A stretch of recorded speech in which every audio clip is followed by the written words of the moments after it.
कोई सब्जी वाला अपनी सब्जियां लपेटते हुए 2-4 सब्जियां गलती से गिरा गया जो आप उठा कर ले आई। अरे तू ले तो आई ना, तू ज्यादा दिमाग मत लगा। वैसे भी इस हफ्ते बहुत सारी शादियों में जाना है, फिर कीर्तन भी है, और वो बगल वाले राम जी, उनकी तबीयत ना मुझे कुछ खास ठीक नहीं लग रही। 1 हफ्ते से तो अस्पताल में है। आज उनसे जब मिलने जाऊंगी तो उनके पास जो रखा हुआ सूप रहेगा ना वही पी लूंगी। मेरा तो दोपहर का खाना ऐसे ही निकल जाएगा। और मान ले भगवान ना करे उन्हें कुछ हो गया तो उनकी 13वीं पर भोज का इंतजाम भी तो रहेगा ना। ओ मम्मी जी, कैसी बातें कर रही हैं आप? मुझे ही ऐसी सास तुम्हें देनी थी भगवान। घर में इतना पैसा है पर सारी संपत्ति पर ताला लगाकर सांप की तरह उस पर कुंडली मारकर बैठी रहती है और 1-2 रुपये के लिए इस तरह से करती है। अपनी किस्मत को कोसती हुई अंकिता किचन में जाकर नाश्ता बनाने की तैयारी करने लगती है। घी तो खत्म हो गया। अच्छा, जो डब्बा कमरे में छिपा कर रखा है उसे ही निकाल कर ले आती हूँ। अंकिता अपने कमरे में जाकर घी का डब्बा अपनी साड़ी के पल्लू में छिपाकर किचन में लेकर जा रही थी कि तभी अनुजा वहां जाती है। बाप रे बाप, अब तो घी का डिब्बा भी छिपाने लग गए बहू। तो क्या करूँ मम्मी जी, आप तो रोटियों में घी तक लगाने नहीं देती, और ये डिब्बा मैंने अपने मायके के पैसों से मंगवाया है। कितनी बार तुझे समझाया है कि इस घर में ये बेकार के फिजूल खर्चे नहीं चलेंगे।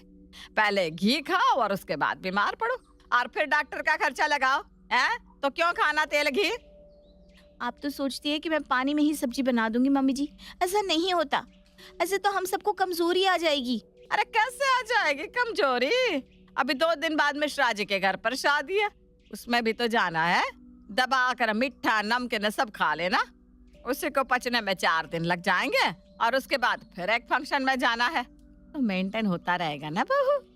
रोज इतना मसालेदार खाएंगे तो हम ही बीमार पड़ेंगे। ला, ये घी का डब्बा मुझे दे दे, मैं इसे अलमारी में रख देती हूँ, किसी शादी त्योहार में निकालेंगे। अभी तो होली भी आने वाली है। लीजिए मम्मी जी, और इस घी के डिब्बे का ना स्मारक बना दीजिए। 2 दिन बाद दोपहर के वक्त सज धज कर अनुजा अपने कमरे से बाहर आती है, जिसे देखते ही रमेशी लाल कहते हैं, वाह अनुजा जी, आज तो आपके चेहरे पर अलग ही रौनक दिखाई दे रही है। कोई खास बात है क्या? हाँ जी बिल्कुल होगी। आज मिश्रा जी के यहाँ शादी है, भूल गए क्या आप?